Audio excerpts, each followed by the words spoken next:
رمضان المبارک کی آمد سے پہلے آپ علیہ الصلوۃ والسلام بہت زیادہ شدت سے رمضان شریف کا انتظار فرماتے، اور جب رجب کا چاند نظر آتا تو دعا فرماتے، اللہم بارک لنا فی رجب و شعبان وبلغنا رمضان۔ ابھی 2 ماہ پہلے یا اللہ رجب اور شعبان میں ہمارے لیے برکتیں عطا فرما اور ہمیں عافیت سے رمضان تک پہنچا دے۔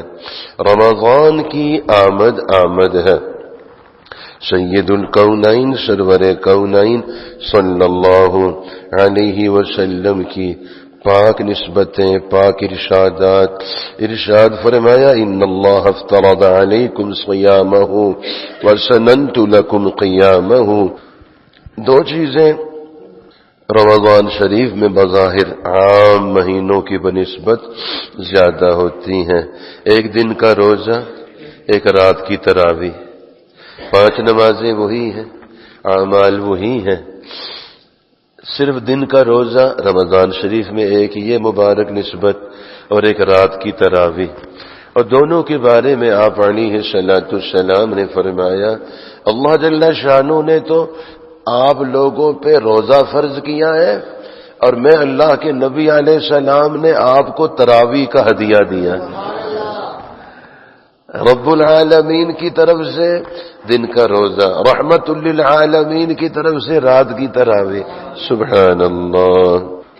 آپ غور فرمائیے، یہ رب کا پیار ہے، قرب ہے، کیونکہ حدیث پاک جو میں نے تلاوت کی، بندہ اپنے رب کے سب سے زیادہ قریب سجدے کی حالت میں ہوتا ہے۔ اب آپ دیکھیے 20 رکعت تراویح۔ اچھا یہ تراویح ہے، تراویاں نہیں ہے، تراویاں کوئی چیز نہیں ہوتی، تراویاں نہ کوئی لفظ ہے نہ کوئی چیز ہے، تراویاں تو نہیں ہوتی۔ تراویح ترویحتن، اور اس کی جمع تراویح ہاں کے ساتھ، تراویاں نہیں، کیا چیز؟ تراویح۔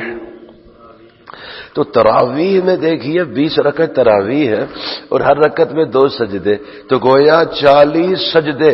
گویا اللہ تعالیٰ نے رمضان شریف میں اپنے بندوں کو اپنے قرب، اپنی محبت، اپنے پیار کے 40 درجے، 40 رتبے روزانہ دینے کا ارادہ فرمایا۔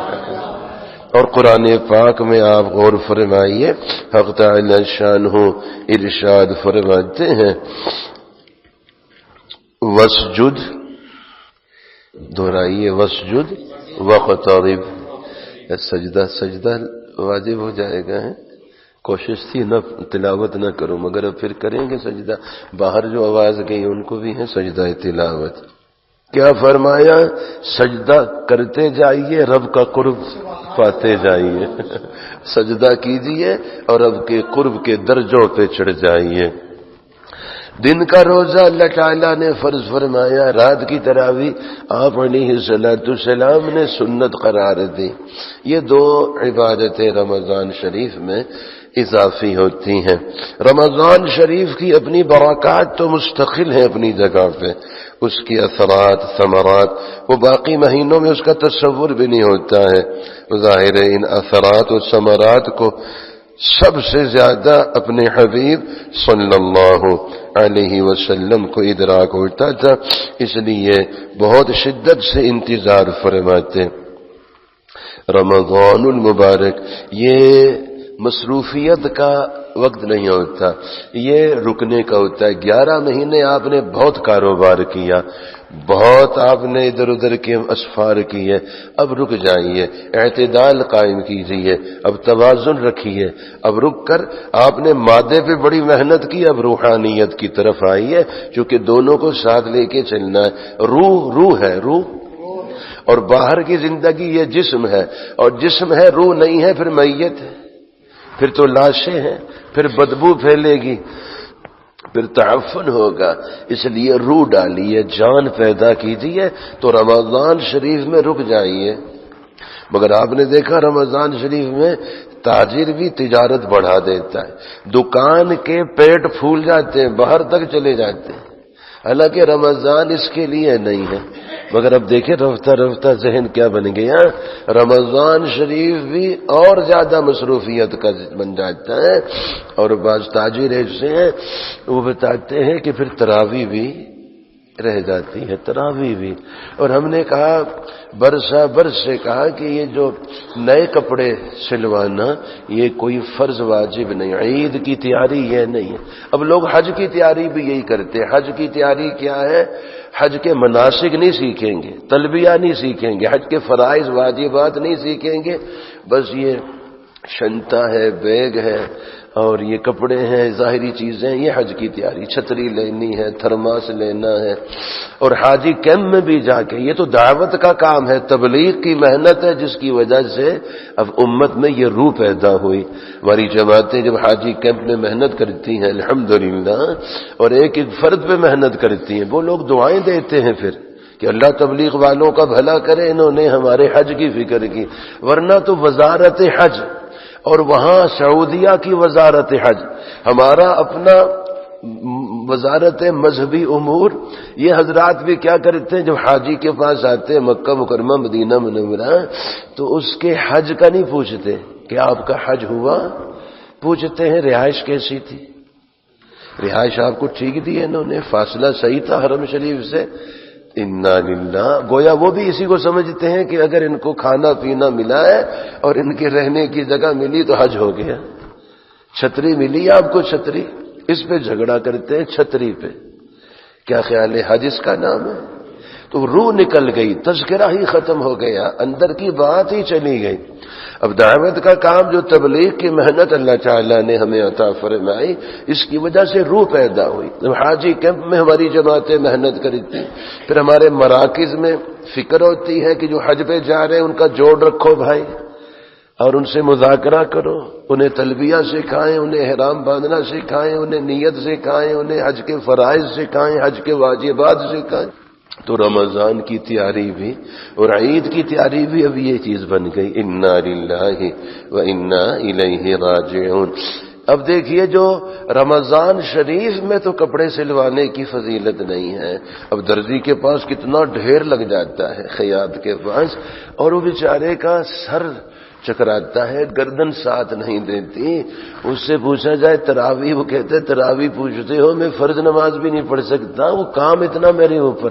اب بتائیے جس کے فرض نمازیں رمضان میں چھوٹ گئیں، ادھر بددعا بھی ذہن میں رکھیں، کیا فرمایا؟ رمضان کا مہینہ پائے اپنی بخشش نہ کرائے ہلاک ہو جائے۔ رمضان آیا اور وہ گیا، ضائع کر دیا، ناقدری کر دی، فرض نماز بھی چھوٹ گئی، تراویح بھی رہ گئی۔ اب بتائیے ان کپڑوں میں کیا نور ہوگا، وہ سلوانے میں کیا برکت ہوگی، وبال آئے گا، دوسروں کے اعمال ضائع ہوئے۔ تو اس کو درست کرنے کی ضرورت ہے۔ اب آپ فرمائیے رمضان شریف ان چیزوں کے لیے نہیں ہے، بہت پہلے سلوا لیے، کوئی حرج نہیں۔ اچھا یہ جو اجلے کپڑے، اجلے ہوئے، دھو کے پہن لیے، ماشاءاللہ دھو کے پہن لیے، جمعے کو بھی، عید میں بھی وہی پہن لیے، لیکن ان چیزوں میں مصروف ہو کر اصل روح ہاتھ سے نکل جاتی ہے، وہ اعمال ضائع ہو جاتے۔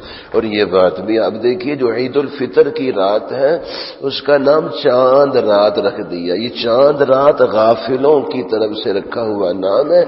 آپ علیہ الصلوۃ والسلام نے اس کا نام رکھا انعام رات، لیلۃ الجائزہ، انعام کی رات۔ انعام کی رات کا معنی یہ ہے کہ اس رات میں خوب رونا ہے، خوب دعا مانگنا ہے، خوب فکر مند ہونا ہے، اللہ تعالیٰ کی رحمتوں کو دامن بھر بھر کے لینا ہے۔ اور چاند رات کا معنی غفلت، اچھلنا کودنا پھرنا، وقت ضائع کرنا، گھومنا، اعمال ضائع کرنا، تو وہ چاند رات نہیں، انعام رات ہے۔ اور رمضان شریف یہ ہماری تربیت کا مہینہ ہے کہ رک جائیے، اب توازن پیدا کیجئے، اپنی روح کا، اپنے اندر کی چیز کا بھی فکر کیجئے۔ اللہ جل شانہ راضی ہوں۔ اب دیکھیے ایک واقعہ ہے، آپ علیہ الصلوۃ والسلام نے ایک واقعہ سنایا، بہشتی زیور میں بھی لکھا ہے۔ ایک شخص سر پہ بال نہیں تھے، اگتے ہی نہیں تھے، ایک شخص اندھا تھا، ایک برس کی بیماری والا تھا، کوڑ کی بیماری والا تھا۔ اللہ تبارک و تعالی نے ان کو آزمانے کے لیے فرشتہ بھیجا۔ فرشتہ آیا ان کے پاس، فرشتے نے آ کر جو کوڑ کی بیماری، برس کی بیماری والا ہے، اس سے پوچھا بتاؤ تمہیں دنیا میں سب سے زیادہ کیا چیز پسند ہے؟ اس نے کہا مجھے یہ پسند ہے کہ میری کھال اچھی ہو جائے، لوگ مجھ سے نفرت کرتے ہیں، گھن کرتے ہیں، چنانچہ یہ نفرت والی فضا ختم ہو، میری جلد اچھی ہو، جسم کھال اچھی ہو۔ فرشتے نے اللہ تعالیٰ سے دعا مانگی اور پھر اللہ تعالیٰ کے حکم سے ہاتھ پھیرا تو اس کی کھال اچھی اللہ تعالیٰ نے کر دی۔ سبحان اللہ۔ فرشتے نے پوچھا تمہاری نظر میں سب سے بہترین مال کیا ہے؟ اس نے کہا اونٹ، میری تمنا ہے میرے پاس اونٹ ہونے چاہیے۔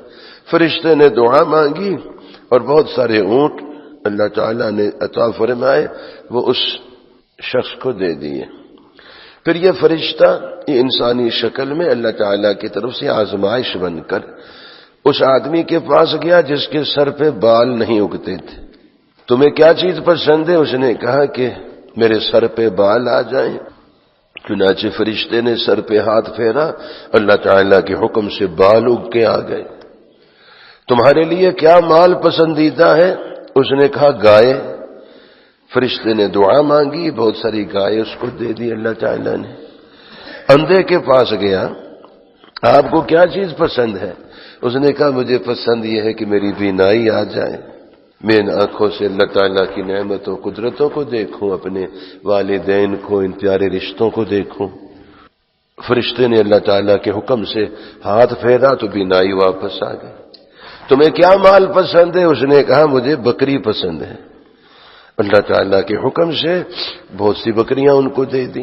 اب یہ فرشتہ چلا گیا۔ کچھ عرصہ کے بعد اونٹ والے کے پاس آیا، بہت زیادہ اونٹ ہو گئے تھے، بہت زیادہ اس کا مال ہو گیا تھا، اور بیماری اس کو کون سی تھی؟ کوڑ کی، برس کی کوڑ کی بیماری تھی۔ اب آ کر سلام کیا، فقیر کی شکل میں آیا، وہی فرشتہ فقیر کی شکل میں آیا، اس کوڑ کی بیماری والے کے پاس آیا اور آ کر کہا میں مسافر ہوں، فقیر ہوں، پردیسی ہوں، میرے پاس سواری نہیں ہے، اللہ کے نام پہ، جس رب نے آپ کو یہ سب کچھ دیا ہے، اس ذات کے نام پہ میں مانگتا ہوں مجھے ایک اونٹ دے دو، میں اپنی منزل تک پہنچنے میں مدد لے سکوں۔ اس نے کہا میرے اوپر بڑے حقوق ہیں، میں اتنا فارغ نہیں ہوں، بڑے حقوق ہیں میرے ذمہ، ان کی ادائیگی میرے ذمہ ہے، میں کچھ نہیں دے سکتا۔ فرشتے نے کہا مجھے تو یاد پڑتا ہے آپ کو کوڑ کی بیماری تھی، لوگ نفرت کرتے تھے، اللہ تعالیٰ نے آپ کو شفا دی، اس رب نے آپ کی جلد اچھی کر دی، اور آپ فقیر تھے، کچھ نہیں تھا، اللہ تعالیٰ نے یہ اونٹ آپ کو عطا فرمائے۔ اس نے کہا نہیں نہیں نہیں، آپ کسی اور کی بات کرتے ہو، یہ ہمارے باپ دادا سے، ہم جدی پشتی مالدار ہیں، پیچھے سے سارا، ہم تو بہت مالدار لوگ ہیں، ایسا نہیں۔ فرشتے نے کہا اگر تم جھوٹے ہو اللہ تعالیٰ تمہیں پھر اسی حالت میں کر دے۔ ایک دم دوبارہ اس کو کوڑ کی بیماری ہو گئی، وہ سارا مال اس سے چھن گیا۔ اب گائے والے کے پاس آیا جس کو سر پہ بال نہیں ہوتے تھے، آ کر اس سے کہا اس پاک ذات کے واسطے سے تجھ سے مانگتا ہوں جس نے تجھے یہ سب کچھ عطا کیا، تو مجھے ایک گائے دے دو۔ اس نے کہا نہیں، میرے حقوق بہت ہیں، بڑی ذمہ داریاں ہیں، میں نہیں دے سکتا۔ اس نے کہا آپ جس ذات نے آپ کو دیا ہے، آپ کے سر پہ بال نہیں تھے، اللہ تعالیٰ نے شفا دی، آپ کے پاس کچھ نہیں تھا، اللہ تعالیٰ نے یہ سب مال آپ کو دیا۔ اس نے کہا نہیں نہیں، یہ تو ہمارا باپ دادا سے وراثت میں ہم بڑے مالدار چلے آئے ہیں۔ فرشتے نے کہا اگر تم جھوٹے ہو حق تعالی شانو تمہیں ویسا ہی کر دے۔ چنانچہ پھر اس کو بیماری لگ گئی اور پھر وہ سارا مال چھن گیا۔ اب بکری والے کے پاس ہے جو نابینا تھا، اس کو اللہ پاک نے بینائی دی تھی اور بکریاں عطا فرمائیں۔ اس سے کہا کہ اللہ تعالیٰ کے نام پہ دے دو، کچھ میں فقیر ہوں، مسافر ہوں۔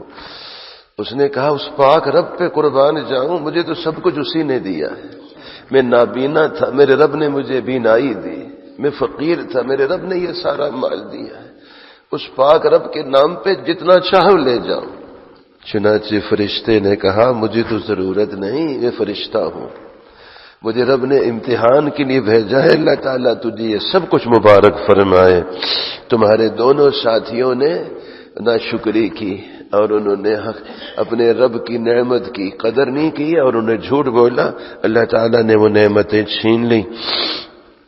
تم نے اپنے رب کا شکر ادا کیا، تم نے اپنی حقیقت کو سامنے رکھا، مجھے ضرورت نہیں ہے، اللہ جل شانہ اس میں برکتیں عطا فرمائے۔ آپ علیہ الصلوۃ والسلام یہ واقعہ ارشاد فرما کر یہ فرما رہے ہیں، یہ دنیا کا کام ایسا ہے، بعض اوقات یہ انسان کو غافل بنا کر اللہ تبارک و تعالی سے دور لے جاتا ہے، بلکہ بعض اوقات ایمان سے بھی محروم کر دیتا ہے۔ اللہ تعالی ہم سب کے ایمان کی حفاظت فرمائے۔ اگر ایمان سے محرومی نہ بھی ہو، کم از کم اتنا ضرور ہوتا ہے اللہ جل شانہ سے جو تعلق ہونا چاہیے، اس کی اطاعت کے جو جذبے ہونے چاہیے، وہ آہستہ آہستہ ختم ہو جاتے ہیں۔ دنیا کی راحتوں اور لذتوں ہی میں انسان منہمک ہو جاتا ہے۔ اس واقعہ میں آپ علیہ الصلوۃ والسلام یہ فرمانا چاہتے ہیں کہ اپنی حقیقت کو ہر وقت سامنے رکھنا، دنیا کی حقیقت بھی، دنیا کی حیثیت بھی، پھر اپنے رب سے اپنا تعلق بھی، رب کی نعمتیں بھی۔ جب رب ہی نے عطا فرمائی ہیں تو پھر اپنے رب کو ناراض نہیں کرنا ہے۔ بعض دفعہ آدمی نماز میں کوتاہی شروع کر دیتا ہے، تکبیر اولیٰ چھوٹ جاتی ہے، فرض نماز رہ جاتی ہے، جماعت کی نماز، دنیا میں مشغول ہو کر آدمی غافل ہو جاتا ہے۔ اس لیے دعا فرمائی آپ علیہ الصلوۃ والسلام نے، اللہم لا تجعل الدنیا اکبر ہمنا ولا مبلغ علمنا ولا غایت رغبتنا۔ یا اللہ جل شانہ ہماری سب سے بڑی فکر دنیا کو نہ بنائیے، نہ ہمارے علم کی انتہا دنیا کو بنائیے، نہ ہی ہمارے شوق امنگ اور رغبت کا مرکز اس دنیا کو بنائیے۔ آپ علیہ الصلوۃ والسلام نے حضرات صحابہ کرام رضوان اللہ تعالی علیہم اجمعین کی تربیت اس طرح فرمائی کہ دنیا کا بقدر ضرورت استعمال ہو، دل میں اس کو جگہ نہیں دینی، دل میں تو اللہ تبارک و تعالی اور آخرت کی رغبتیں ہوں۔ حضرات صحابہ کرام رضوان اللہ تعالی علیہم اجمعین کے ہاں دنیا کی کوئی قدر و منزلت نہیں تھی، بلکہ جب ان کے سامنے اس دنیا سے جانے کا وقت آتا اور شہادت کا رتبہ نصیب ہوتا، بے ساختہ زبان سے یہ کلمہ ادا فرماتے، لقد فزت ورب الکعبہ، رب کعبہ کی قسم میں کامیاب ہو گیا، چونکہ جنت ایسے آنکھوں سے ان کو نظر آتی تھی۔ اللہ کے لیے دنیا سے جانا، اپنی جان کا نذرانہ پیش کرنا، انہیں کامیابی واضح نظر آتی تھی۔ غزوہ احد میں کافروں کی طرف سے دوسری مرتبہ شدید حملہ ہوا، حضرات صحابہ کرام رضی اللہ عنہم اجمعین شہید ہو رہے ہیں۔ ایک صحابی رضی اللہ تعالیٰ عنہ فرماتے، مجھے احد کے پہاڑ سے جنت کی خوشبو آ رہی ہے۔ ان کی فکر، سوچ، لگن اس طرف تھی کہ کس طرح ہماری آخرت زیادہ سے زیادہ بہتر ہو۔ دنیا کا شوق، دنیا کا حصول بقدر ضرورت تھا۔ اس کو حضرت خواجہ عزیز الحسن مجذوب رحمہ اللہ فرماتے ہیں، اس کو ہم دہرائیں، دنیا میں رہتا ہوں، دنیا کا طلبگار نہیں ہوں، بازار سے گزرا ہوں خریدار نہیں ہوں، بازار سے گزرا ہوں خریدار نہیں ہوں، بس یہ گزر گیا ہے، گزر کر چلے گئے۔ آپ علیہ الصلوۃ والسلام نے حضرات صحابہ کرام کی سوچ، فکر کا رخ دنیا کے اسباب، اموال اور راحت اور لذتوں سے ہٹا کر آخرت کی طرف موڑ دیا تھا۔ رمضان شریف کی آمد ہے، حق تعالی شانہ کا پاک ارشاد ہم نے تلاوت کیا جس کا ترجمہ ہے، اے ایمان والو، تم پہ روزے فرض کیے گئے جیسے تم سے پہلی امتوں پہ فرض کیے گئے تاکہ تمہیں تقوی نصیب ہو۔ حق تعالی شانہ ہر سال ایک مہینہ عطا فرماتے ہیں رمضان شریف کا، جس میں اللہ تعالیٰ فرماتے ہیں میرے بندو تم کہاں بھٹک گئے ہو، چلو واپس آؤ۔ 11 مہینے دنیا کی محنت نے تمہیں مجھ سے دور کر دیا، تم غافل ہو گئے ہو، دنیا کی فکر غالب آ گئی، آخرت کی فکر کم ہو گئی، تمہارے شوق سوچ اور امنگ کا مرکز کوئی اور چیز بن گئی۔ واپس آؤ، اس رمضان شریف کے مہینے میں ہم تمہارے رخ کو سیدھا کریں گے، ہم تمہیں اپنا قرب عطا فرمائیں گے۔ رمضان شریف کا مہینہ تقوی نصیب کرتا ہے۔ دنیا کی فکر میں لگ کر تقوی کمزور ہو گیا تھا، آخرت کی فکر کم ہو گئی تھی۔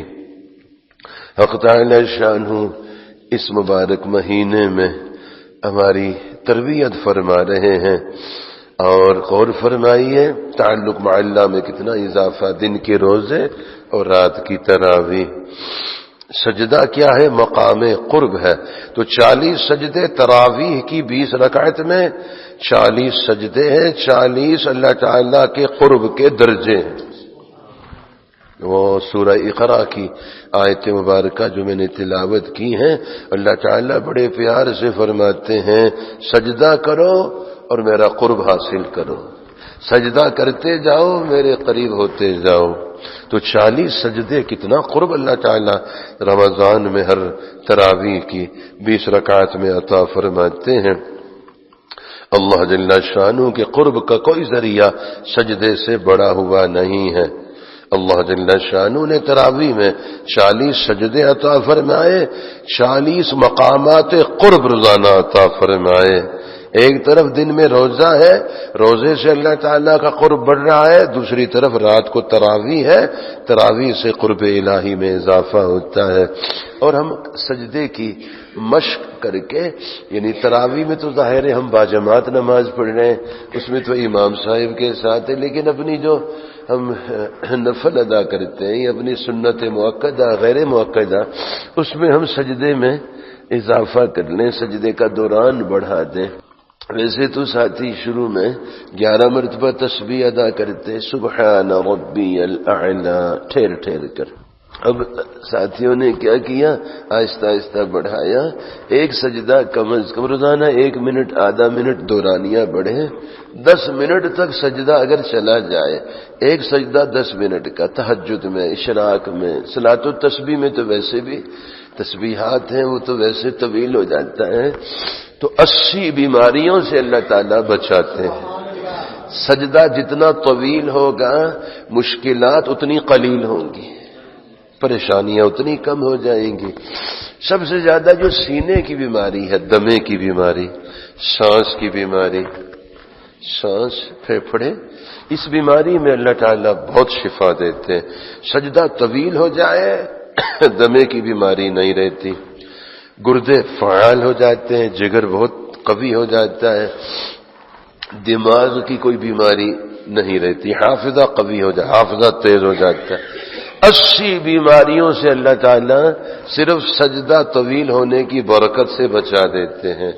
سجدہ طویل ہو مشکلات قلیل ہوتی ہیں۔ تو رمضان شریف ہے، اللہ تعالیٰ قدردانی نصیب فرمائے۔ اور جیسے عرض کیا اس کی تیاری خریداری نہیں ہے، اس کی تیاری تو اپنے رب سے قرب ہے، اپنے رب کی طاعت ہے، اعمال میں اضافہ، تلاوت میں اضافہ، ذکر میں اضافہ، کلمہ طیبہ کے ورد میں اضافہ، استغفار کے کلمات میں اضافہ، صلاۃ التسبیح کا معمول۔ رمضان ہے، اللہ جل شانہ کا مہمان ہے، ہمیں سے ہر ایک کہیں گے ہم میزبان ہیں، تو ظاہر میزبان تو مہمان کا بڑا خیال رکھتا ہے، اپنی باقی مصروفیات ترک کر کے بس اپنے اعمال میں انشاءاللہ اضافہ۔ اللہ تعالیٰ راضی ہوں، قبول فرمائے، ہم سب کے قرض مرض دور ہوں، صدمے مقدمے کافور ہوں، حضرت حق جل مجدہ ہم سب کو ایمان کامل، صحت کاملہ، عفو عافیت کاملہ دائمہ نصیب فرما۔